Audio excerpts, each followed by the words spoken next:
Today we're going to talk about a brilliant scholar and theologian, Teilhard de Chardin, who was born in France in 1881. He was trained as a biologist, a paleontologist, and a Jesuit priest. He was deeply committed to his faith, and he was equally committed to reason and scientific rigor. He was challenged to find plausible theories to explain the fossil evidence left behind by hundreds of thousands of years of our collective natural biology and cultural history. And he pursued this interest in the origin of the human species through a lifetime of fieldwork. In 1913, he participated in the excavations at the prehistoric painted caves of Castillo in northern Spain. And being an independent critical thinker, he wrote scientific papers on his findings and devised theories explaining how life evolved over time. This put him at odds with the prevailing opinions of the church, and he, as a young priest, was forced to sign a document repudiating his views on evolution. At that time, such theories conflicted with the doctrine of the church. This religious canon no longer exists in our time. However, in the oppressive religious atmosphere of the early 20th century, the church sent Teilhard to China for 11 years to work on scientific data, and he was forbidden to carry out his function as a priest. In China, he continued his fieldwork as a paleontologist. In 1929, he was part of a small expedition of archaeologists and anthropologists that found a skull, the missing link between erect hunting apes and our Cro-Magnon ancestors. The discovery, which became known as the Peking Man, was heralded internationally. For Teilhard, it also led to further conflicts with the traditionalists in the church. In 1935, he wrote the book The Phenomenon of Man, combining his understanding of nature and evolution with his devotion to the ideals of the church. He embraced the scientific notion that all that was contained in the cosmos since its origin, every particle of matter, and each spark of energy is still present today. Only their forms have changed. This led him to postulate that humankind was evolving toward a post-modern state of consciousness, which he called the Omega Point. The church refused his request to publish the book, and it lay idle until his death 20 years later, when his family published it posthumously. During his ordeals with the politics of the church, however, he never lost his faith in the spiritual essence of the church. Today, Teilhard de Chardin's works are respected globally. He is regarded even more as a philosopher than as a scientist or a priest. His work inspired the narratives and images that follow. Meditations on a Sacred Path.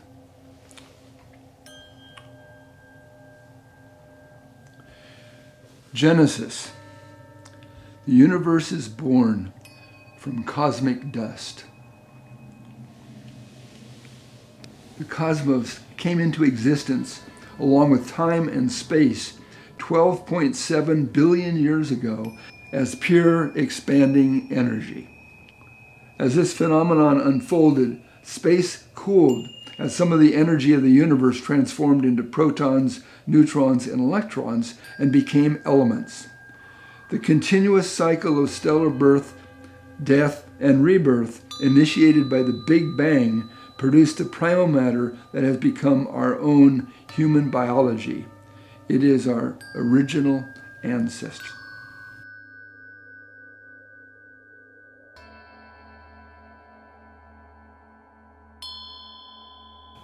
The beautiful cosmic dance of molecular dust collapsed and whirled about a central bulging center, flattening platter-like as it spun its way into space, forming our sun. This celestial display of color and light was shaped by forces which formed a central sun and orbiting planets. Our own Earth was one of the many satellites circling the sun in a rhythmic elliptical orbit.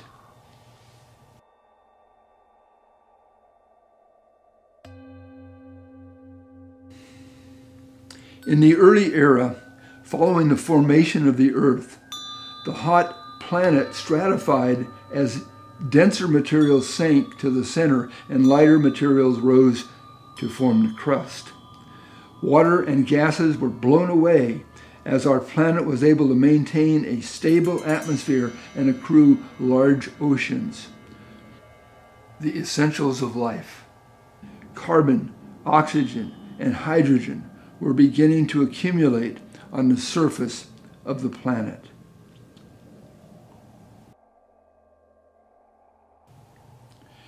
And then the miraculous happened.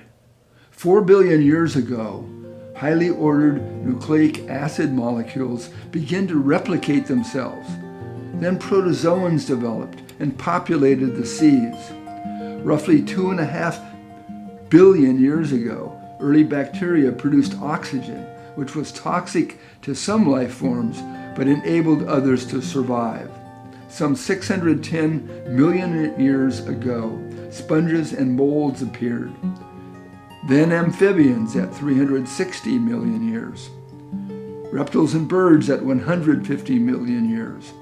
And mammals at 130 million years ago.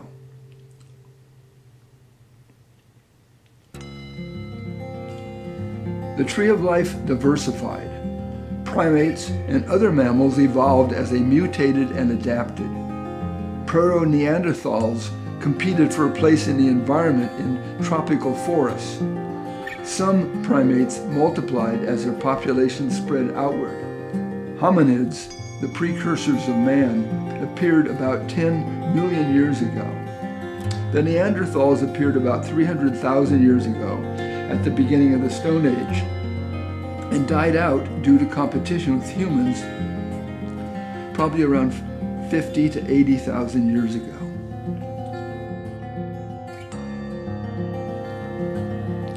And then the awakening, the dawn of human consciousness.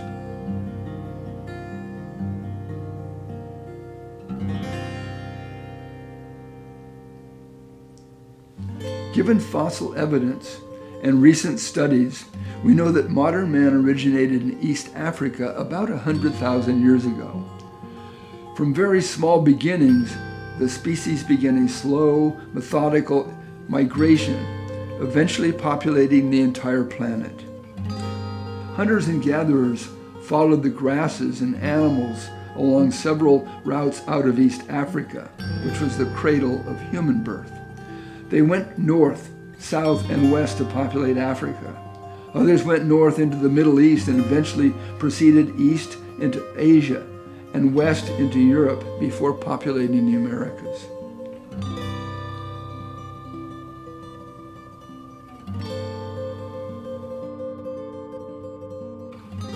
Early animistic and shamanistic societies took many forms as humans populated the earth. Shamans provided an anchor for human concerns, emotional, physical, environmental, and mystical. They were mediators of fear and the unknown. Shamanism and God worship followed man into civilization, where they took many forms in early religions. Cave paintings in France, which go back to 35,000 years, may have been an indication of a primitive religion. The vestiges of early shamanism are seen in many of today's cultures.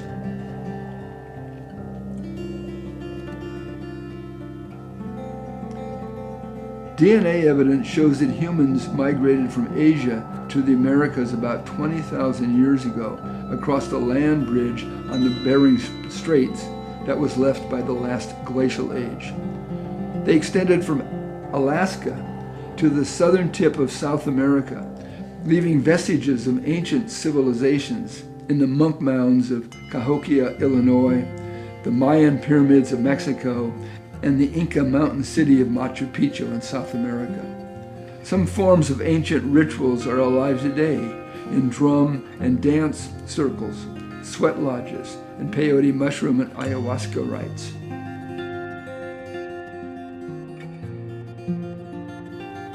At the survival level, man was able to harness fire and make tools and weapons. At the intellectual level, as man gained the ability to self-reflect, humans were able to use their ability to make revolutionary strides in reasoned choice, the sciences, aesthetics, and the arts. At the spiritual level, humans were able to contemplate and begin to map their inner domain. Personal and group reflective consciousness became central to existence. We enter a period of the transformation of consciousness.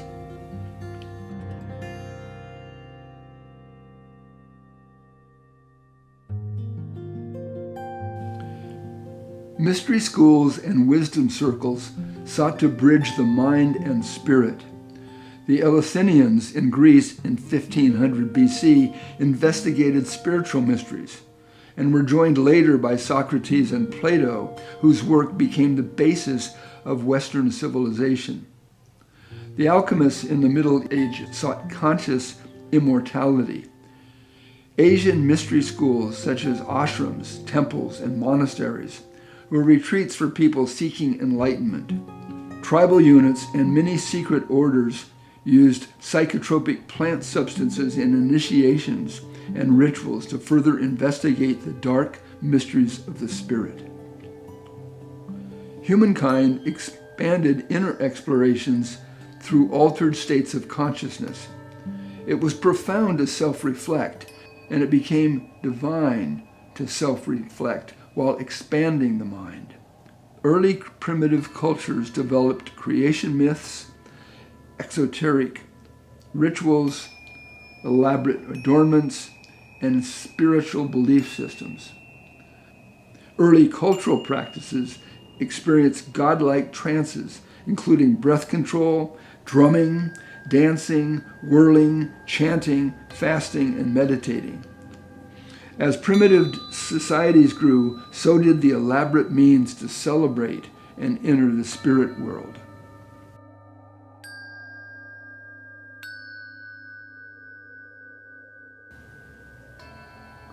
As members of the world family, humans received profound teachings from spiritual teachers. Christianity, Islam, Hinduism, Taoism, Buddhism, Sikhism, Judaism, and more. They experienced the wisdom of spiritual masters, Lao Tzu, Gurdjieff, Sai Baba, Maitreya, and other avatars of the spirit world. While some independent thinkers urge them to question authority and conformity and to remain true to the ideals of their own intellect, thereby developing an independent wisdom.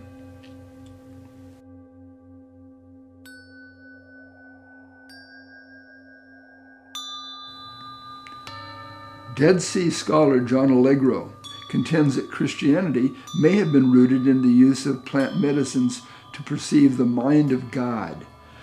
He found evidence suggesting that indigenous cultures have used amanita mushrooms for thousands of years in many regions of the world, including the Middle East. This practice still exists today among indigenous groups in North America, Mesoamerica, South America, and Africa, as adepts search for deeper knowledge and spiritual meaning. Going beyond the transcendence of human consciousness.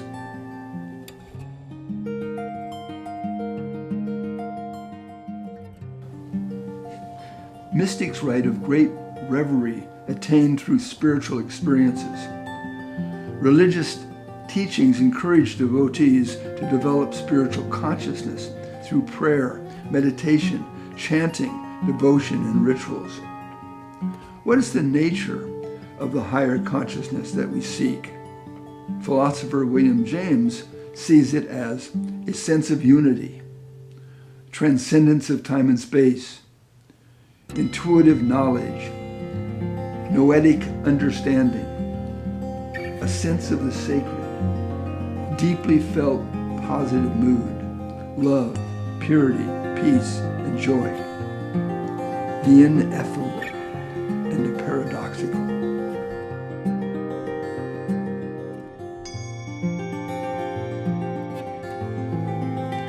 Seekers, since the dawn of man, have evoked mystical experiences through both religious rituals and the use of entheogens. The Good Friday study at the Harvard Divinity School showed that spiritual experience in a religious setting, whether evoked by a religious ritual or by an entheogen, are indiscernible. Beware. One is stimulating the synapses and neural connectors of the central nervous system to stir the psyche.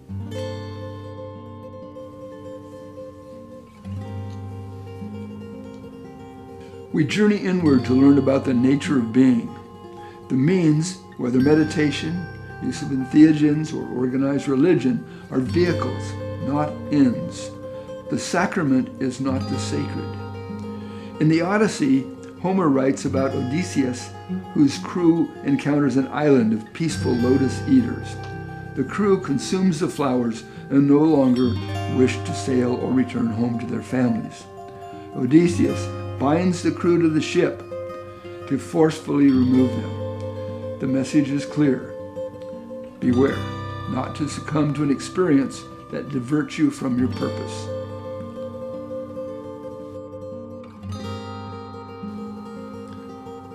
Philosopher Julian Huxley asserted that man is nothing else than evolution becoming conscious of itself. Since awareness precedes action, humankind is destined to participate consciously in its own cosmic evolution. Spiritual exploratoria, in other words, growth centers, ashrams, temples, monasteries, and churches around the world have dedicated their work to raising consciousness. Are these institutions up to the task of collectively assisting mankind to evolve consciously? Teilhard de Chardin cautions us. The outcome of the world, the gates of the future, the entry into the superhuman, these are not thrown open to a few of the privileged, nor to one chosen people to the exclusion of all others. They will only open to an advance of all of us in a common direction. A cosmic evolution of this magnitude would require respect for all people and cultures, a global commitment of peace and harmony, and a healthy, sustainable environment. Are we up to the task?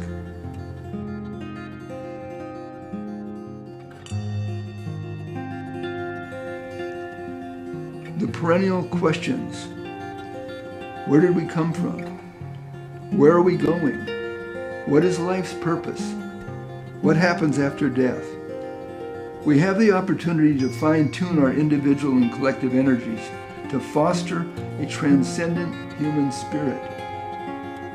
We need to provide our descendants with an inclusive civilization and a sustainable environment so that they can add to an ongoing collective vision. For our generation, it is possible that our goal could be as simple and direct as letting go to the deep awareness that we have shared since eternity.